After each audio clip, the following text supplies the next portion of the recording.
Good morning, everybody, and welcome to video number 3. We are now going to move on to the real working royals. There's a lot of them. They're doing a lot. Let's just cover this and jump in like we usually do. Let's go.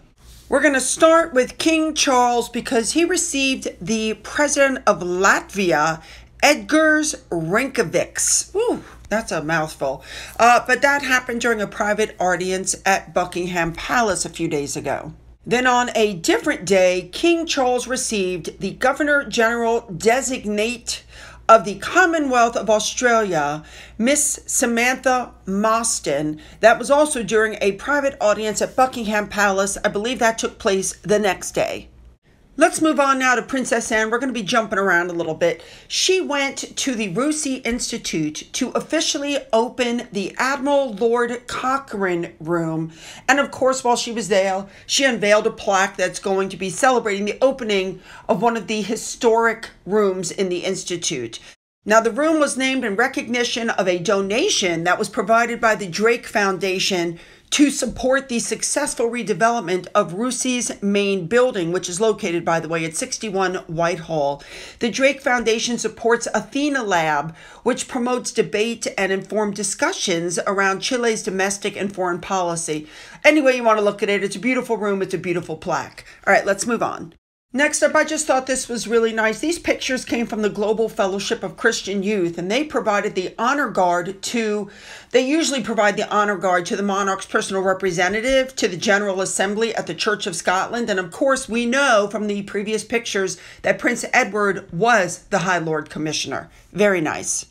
All right, let's move on to William now. We had heard that the king was going to be in Normandy, France with other heads of state, for the special D-Day commemorations. Well, now it's coming out that William is going to be there because Charles and Camilla will be at a separate event. So William is going to represent King Charles in Northeast France next week. He will be alongside other international heads of state. He will join D-Day veterans, and he will also attend the Canadian commemorative ceremony at the Juno Beach Center, which is being hosted by the Canadian government. Very nice. Moving on. Let's move on back to Charles. Now, here's what's going to happen. He is making a change to the Order of the Garter, and he is setting a new precedent this year. That's Charles. He's really shaking things up. Now, he has named 4 new additions to the Order of the Garter, but the thing is, one of them is the first spouse of a royal prince in modern times to be given the Order of the Garter.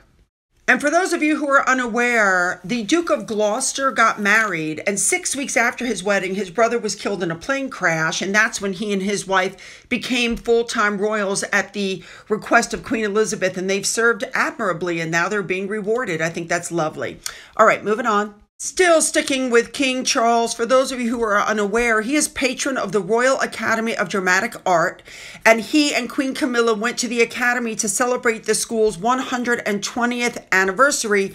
He met staff and students and alumni. And just as an FYI, while they were there, they did a performance for the King and Queen. It was a play about family betrayal. Apparently, the two of them thought it was hilarious, and they giggled right through it. I probably would have too. All right, moving on. Let's move on to something that's sad, but yet happy. We all remember the Sycamore Gap tree in Windsor that somebody cut down. That tree was so old, it was even in movies. King Charles was gifted the first sapling from that tree because, don't forget, he is the patron of the National Trust. And it's to mark Celebration Day, which encourages the public to remember those who have shaped us but are no longer here. Now, he's not going to plant it until it's matured. But when it is matured, they said they're going to plant it at Great Windsor Park so visitors can enjoy it as, and I'm quoting, a symbol of the hope and beauty that can come from loss. For those of you who are unaware, they have arrested 2 people.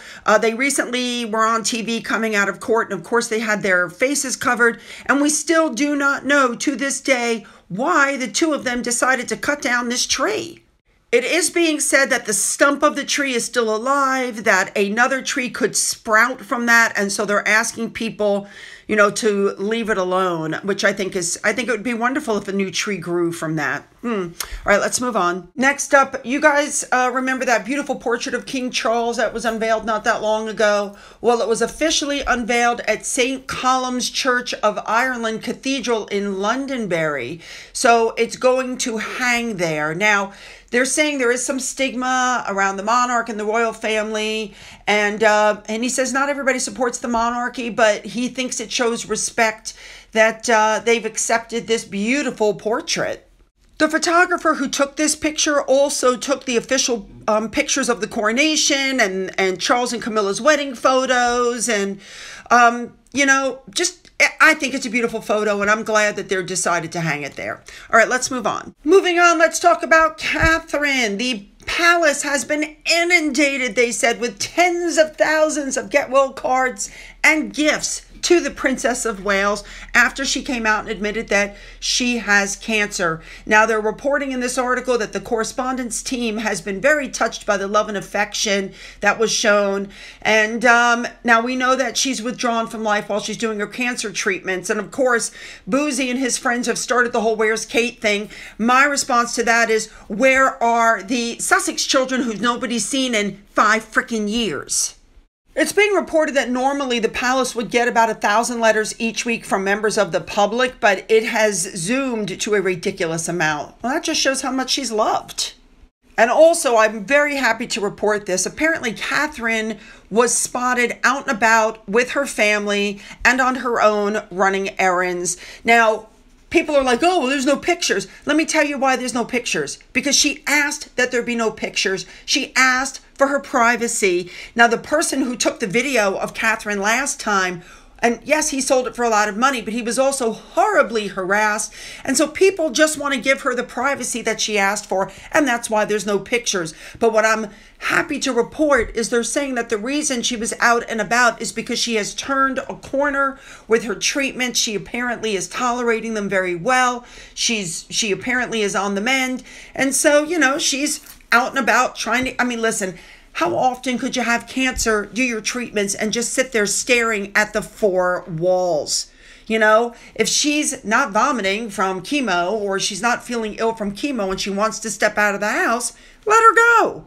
Also, just as an FYI, because of the agreement that the royal family has with the paparazzi, even if they took a picture of her, it would not be published. The last one was not published in the UK at all, the video of her driving. It was just published in the United States. So, yeah, people are leaving her alone. Good for them. All right, you guys, you know what to do. Hit the like button, hit the subscribe button, go down into the description box. You'll find the links to my Twitter, my Gettr, my Rumble, my email, my Patreon, my Amazon wishlist, everything you possibly need, a mailing address, everything. And if you've donated anything to my coffee fund, thank you so much. And as always, you guys, have a great day.